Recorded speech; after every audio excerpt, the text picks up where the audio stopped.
Hi everyone, welcome back to Coffee, Books, and Rain, where we actually have just some lemon water in my big mug today because I have had copious amounts of coffee today, and yep, feel like I probably just need to hydrate with a little bit of water right now, but no worries. Coffee will be back on the menu tomorrow morning when I'm getting ready for work. It is a weirdly warm day for February 2nd, and funny enough, I peeked out of my apartment window and there are people laying by the pool. Now, last week, I feel like had freezing temperatures, and today I'm seeing people like by the pool. It's very strange. But that just happens to be the weather that we have here in Alabama. I may still sound a little congested. I did, in fact, get a bit of a head cold. It was a sinus infection, which tends to happen to me this time of year. I have been trying to fight it off and am on the mend, so feel pretty good about that. And we are talking about books as we do on this channel. One of the books that I have for you today is called All Better Now by Neal Shusterman. Now, Neal Shusterman has a book series that actually was kind of my gateway to his writing.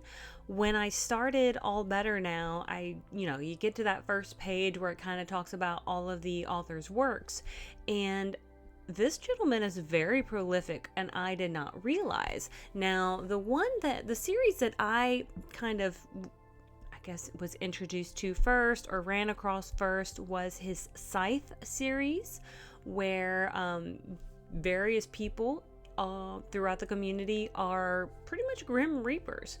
They have a job and they have to make sure that enough people are passing on in order to kind of make sure the population doesn't grow too much. And it's a really cool series. I highly recommend it. I don't want to give too much away, but I do think it is at least 3 books, if I remember correctly. And I'm just kind of looking at his little bit of a bio on Goodreads. It looks like, let's see, he was a writer for the Goosebumps and Animorphs TV series. He wrote the Disney Channel original movie Pixel Perfect, and he's adapting his novel Everlost as a feature film for Universal Studios. So that sounds really cool, and I have not read Everlost yet, but that sounds like at least from what I can understand, that also has 2 or 3 books in that series when I was just kind of perusing his overall body of works. But let's dive into All Better Now by Neal Shusterman. This book comes out February 4th of 2025, so probably the day after I drop this episode is the day that it's probably going to release, if I'm on track with my scheduling. And let's dive into the summary. An unprecedented condition is on the rise. It behaves like a virus, with first symptoms being a fever, but those who contract it experiencing long-term effects no one has ever seen utter contentment. Soon after infection, people find the stress, depression, greed, and other negative feelings that used to weigh them down are gone. Almost everyone revels in this mass unburdening, but people in power who depend on malcontents tuning into their broadcast, prey on the insecure to sell their products and convince people they need more, new, faster, better everything. No, this new state of being is bad for business. Soon, campaigns start up convincing people that being happy all the time is dangerous. There's even a vaccine developed to rid people of their inner peace and get them back to normal, because surely without anger or jealousy as motivators, productivity will grind to a halt and the world will be thrown into chaos. It's nearly impossible to determine the truth when everyone with a platform is pushing their own agendas. And two teens from very different backgrounds who've had their lives upended in different ways by the virus find themselves enmeshed in the center of a dangerous power play. Can they reveal the truth? So this is considered young adult, which I think, at least from what I've experienced, Neal Shusterman's work are primarily in the young adult genre, but I feel like adults could also enjoy them as well. This is dystopia, science fiction, and a bit of mystery. Now, it does say thriller, and I'm not 100% certain if I really place it into a thriller category, but I mean, I guess you could argue for it. So one of the first things that I noticed about this book was it feels a little bit like social commentary on the pandemic that we previously had in a different way. I think everyone processes different things happening in the world in their own way. Perhaps this was his way of doing that. And honestly, I'm not mad about it because I do think it's a very interesting topic to dive into. So you do have in this particular book this virus-like infection going around, and it's affecting almost everybody. So when you pick it up, if you pick it up, it will feel kind of like you're stepping back into almost 5 years ago or what have you, when we were wearing masks and social distancing and isolating, because there is a lot of reference to that in the beginning of this book. So some of that may feel really familiar. They do talk about how this particular virus is almost a 4% mortality rate, and there are those who do pass, and then there are those who they recover, but when they recover, their psyche is no longer the same. So we do encounter this one particular, I guess he's like a multi-millionaire or billionaire, who, as he is kind of seeing the world being affected by this virus, he's very worried about kind of himself being affected, because he knows that if he gets infected, whatever happens, if he should survive, that the him on the other side will not be it won't be his choice. And so he feels like he's going to be stripped of his personal willpower, because that burden of anger or jealousy or greed or whatever it is that's kind of his driving motivator, it supposedly is gone in other people. So we do encounter a couple individuals who they're volunteering their time to help ones who are either homeless or they're kind of going through the infection.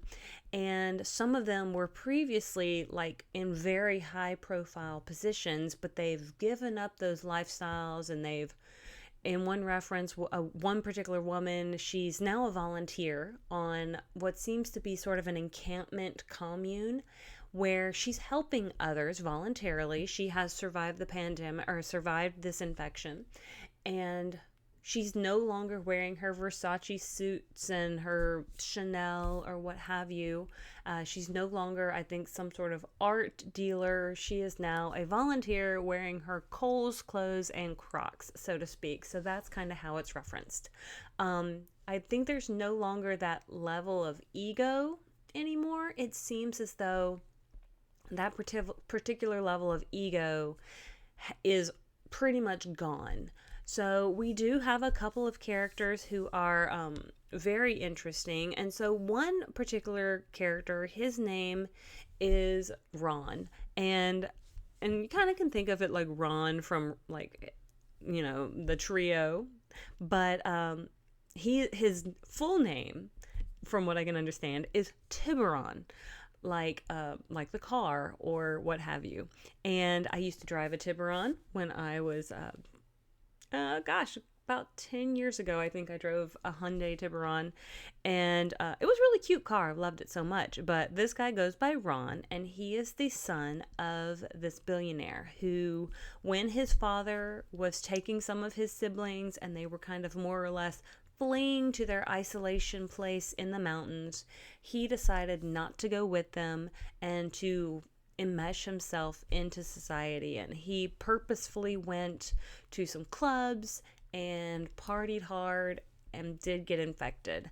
And so then we come back to one of the other characters who, Mariel, her mom and her were pretty much homeless, living out of their car, kind of almost grifting to get by. And so Mariel, she had encountered Ron when her and her mom stayed a single night in an Airbnb. And the Airbnb was more or less like a penthouse that was kind of marketed. It was like $100 a night, but I guess you didn't really know anything about this Airbnb until you got there. And when you got there and you'd already paid your $100, it was like massive, and there were multiple bedrooms, and the fridge was fully stocked. And so it really was kind of like a perk, or a really big surprise for those who were partaking of this Airbnb. Well, Mariel and her mom stay a single night, but then afterward, somehow her mom gets this particular virus, and they call this virus Crown Royale. And it's kind of funny because it is kind of like, and I'm just kind of reading this particular, so Nilufer Osmekik, they are very prolific from what I've seen on Goodreads as to people, as a person who leaves quite a few reviews. And so I found their review for this particular book just as I'm scrolling here, and it says it's a fitting name after an alcohol brand of Crown Royale, like Crown Royal. This virus gifts its host with an intoxicating state of bliss, offering clarity and euphoria that seems almost utopian. So that's a really fantastic way of kind of phrasing how this virus leaves its people who are, I guess, surviving afterwards. And I feel like I've got a hair in my eyeball, so please ignore. But I think that's a fantastic way to put it with regards to this particular review. I probably give this book 4.25 stars. I think that's probably where I would rate it.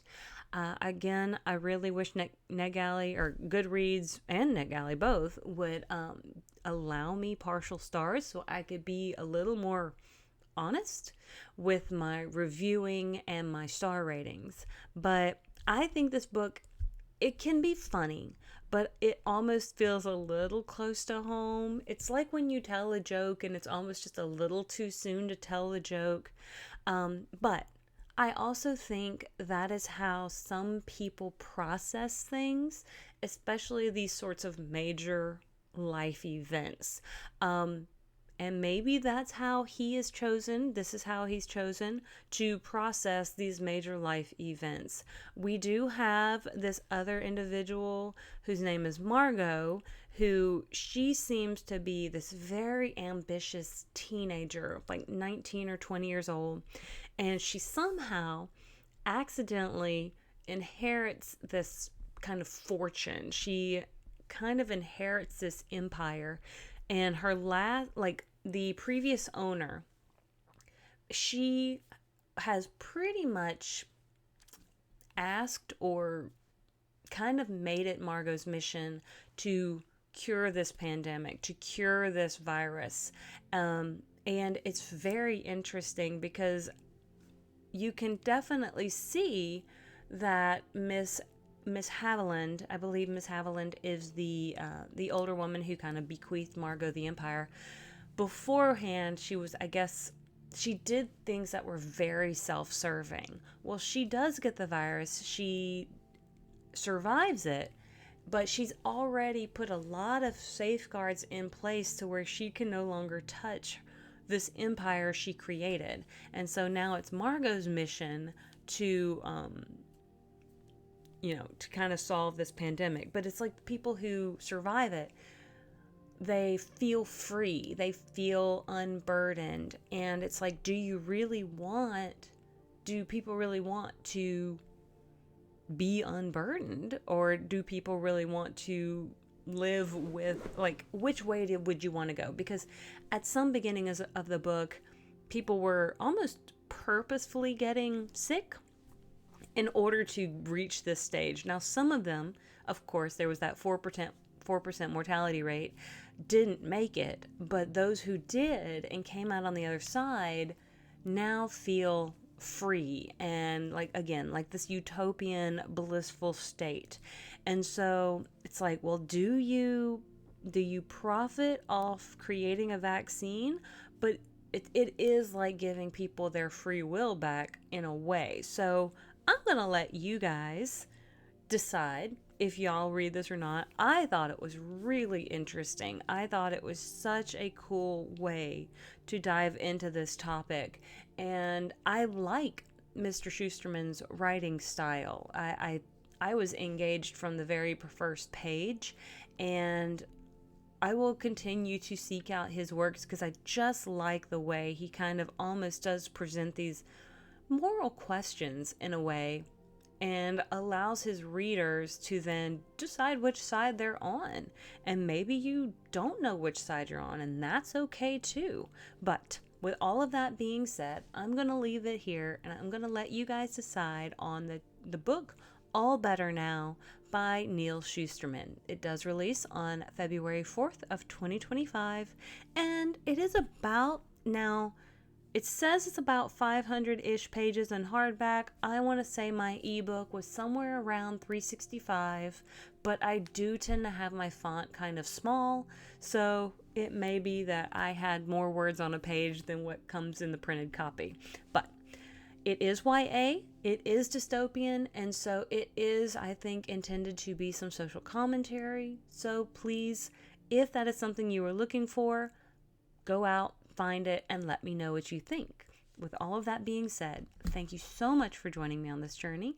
I hope you will like and subscribe and come back in the future, and I'll see you on the next page. Have a great one. Bye.